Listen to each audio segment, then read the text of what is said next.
perfectos, imagen perfecta. Presenta. 3 personas capturadas y 2 citadas, entre ellas el exministro de Gobernación Mauricio López Bonilla, son el resultado de un operativo por un nuevo caso de corrupción investigado por las autoridades en el Ministerio de Gobernación. Ese es el tema de la noche. Participe con la etiqueta SF Más Capturas. A continuación la nota.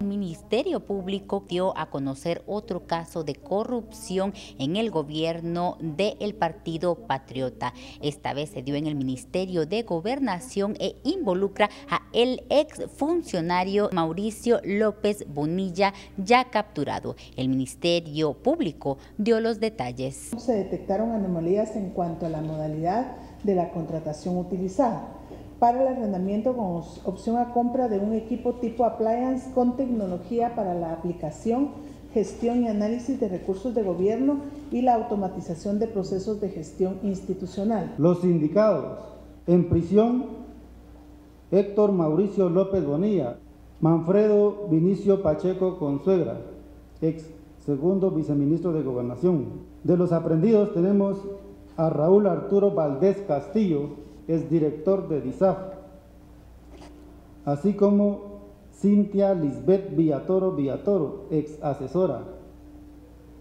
y el señor Gabriel Basterrechea de la Vega, gerente y representante legal de BIR Ingeniería de Sistemas S.A. No es la primera vez que la empresa BIR Ingeniería S.A. es contratada por el Estado. Además, son acusados de fraude, de peculado por sustracción y tráfico de influencias. LG OLED TV, colores perfectos, imagen perfecta. Presentó. Muy buenas noches, bienvenidos a Sin Filtro. Martes, la etiqueta SF Más Capturas, y se hacen detenciones durante las horas de la mañana en contra de estas personas, unos ligados a una empresa, otros exasesores del Ministerio de Gobernación. ¿Por qué? Por un contrato fraudulento, un contrato irregular por 13 millones de quetzales en una compra de software que dicen las autoridades se devengó el dinero, pero no se recibió el producto. De eso hablaremos esta noche, y para eso damos la bienvenida a nuestros analistas, Estuardo Zapeta y Philip Chicola. Muy buenas noches. Buenas noches, Benkei. Bueno, se dan capturas, pero también se suman casos, por ejemplo, para el exministro Mauricio López Bonilla y también para el ex viceministro. Esto es algo que se veía venir. Al parecer, López Bonilla estaba acumulando más casos incluso que Roxana Valdetti. ¿Por dónde comenzar a analizar las detenciones de hoy y esta compra que dice el Ministerio Público no se dio en realidad? Philip. Bueno, recordemos que cuando se da la renuncia del entonces ministro Mauricio López Bonilla, ahí en, ¿qué fue? Habrá sido principios de junio del 2015, en el marco de la crisis política, la salida de López Bonilla, junto a la salida en ese momento de Gustavo Martínez, de Eric Archila, básicamente respondía pues a una solicitud de separar a los ministros sobre los cuales existía una serie de denuncias o de supuestas anomalías en sus respectivas carteras.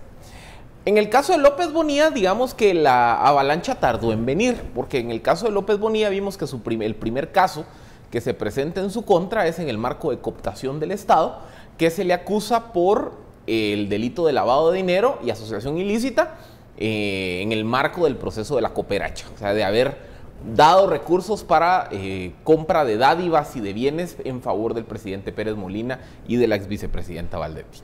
Posteriormente se le vincula al caso de corrupción en la Policía Nacional Civil, que se recordarán fue uno de los casos duros del año 2015, básicamente la prestación de servicios fantasmas, en donde se facturó por la contratación de repuestos, servicios para las autopatrullas que no se prestaron.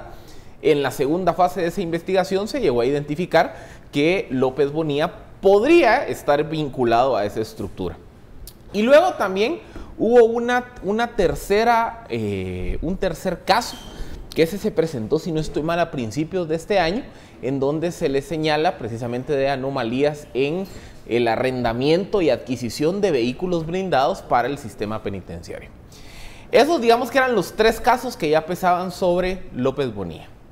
Posteriormente, se viene la solicitud de extradición de Estados Unidos. Que por cierto, él está defendiendo peleando ese proceso. Porque básicamente el gobierno federal norteamericano argumenta que López Bonilla, siendo ministro de Gobernación, se prestó a brindar algún tipo de apoyo o de cooperación a estructuras del narcotráfico. Específicamente estamos hablando de Marjorie Chacón, del cartel de los Zetas y de Jairo Orellana. Y existen diferentes testimonios, prueba documental en donde supuestamente los narcotraficantes ya procesados en Estados Unidos señalan a Pérez Molina a López Bonilla de prestar patrullas, de no perseguir denuncias contra estos narcotraficantes, de ordenarle a las comisarías de la policía que no le pusieran la atención del caso. Y hoy se suma este cuarto caso que se da por, como ya se explicaba en la nota introductoria, pues para empezar una supuesta compra, una compra que se da por excepción por más de 79 millones de quetzales, y que supuestamente, porque eso es lo que se tiene que probar en el proceso, se erogó recursos del Estado, pero nunca la empresa que debía brindar hardware electrónico y un software para la gestión interna del ministerio, pues nunca terminó de cumplir con los plazos del contrato. Entonces hay ahora una acusación tanto que hubo un fraude por haber recurrido a una modalidad de compra por excepción cuando el monto de la licitación no lo contemplaba. Y número 2, bajo el argumento que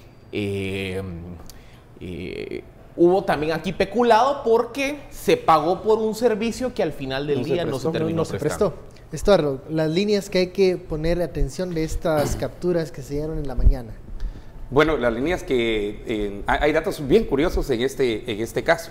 Primero, el servicio no se prestó, ¿verdad? Y yo creo que eso es fundamental decirlo y insistir en ese proceso, pero sí se pagó.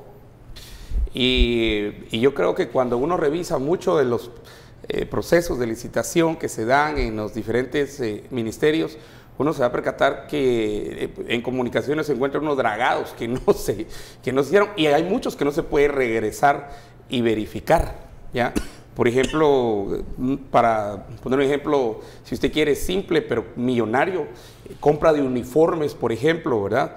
Aquí pueden decir sin ningún problema, miren, los uniformes se usaron, se gastaron y se deshicieron, pero los uniformes sí se dieron, ¿verdad? Y luego empieza otra vez otro ejemplo de cómo el PP llegó a cooptar el poder para enriquecerse por medio de esa cooptación.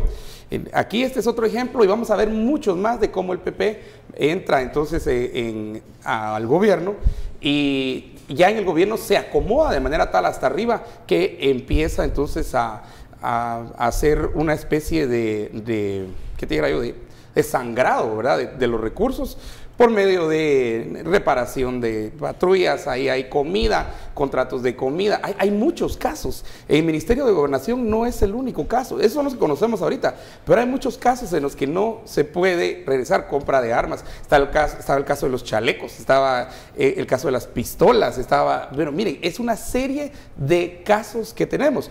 Y de nuevo, qué bien por la investigación. Sé que en estos momentos hay un debate acerca de la investigación. Yo creo que eso vamos a tratar, porque yo creo que sí debemos tratarlo. ¿Qué pasaría si al presidente se le ocurre, por ejemplo, a estos entes investigadores no apoyarlos, o peor aún, sacarlos de Guatemala?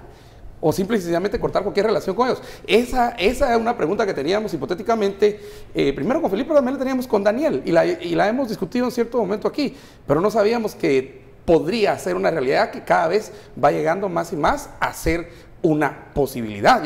Y en ese contexto es cómo van a quedar los otros casos que tienen que seguirse investigando del Ministerio de Gobernación, del Ministerio de Comunicaciones, del Ministerio de Cultura, del Ministerio de Agricultura, del Ministerio... Y lo que falta. Porque lo que falta es también fundamental, sobre todo en el Ministerio de Comunicaciones. Yo hablo de los dragados, porque los dragados, no hemos hablado de los dragados, pero cada dragado, como no puedes verlo ahora, y es casi que la palabra de uno contra la palabra que otro, y no hay informes, sobre todo de supervisión, viene entonces y decir el dragado se hizo y se pagó.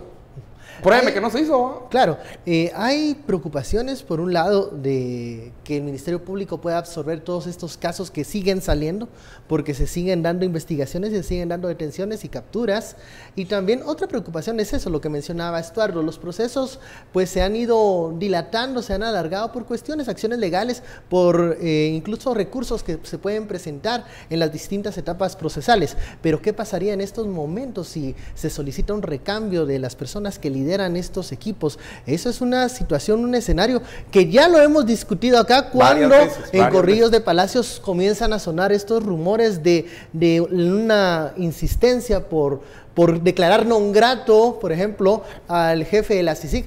Pero son cosas que van y vienen. ¿Qué pasa si hay un cambio en estos equipos de investigación? De eso hablaremos luego de este corte, la etiqueta SF más capturas.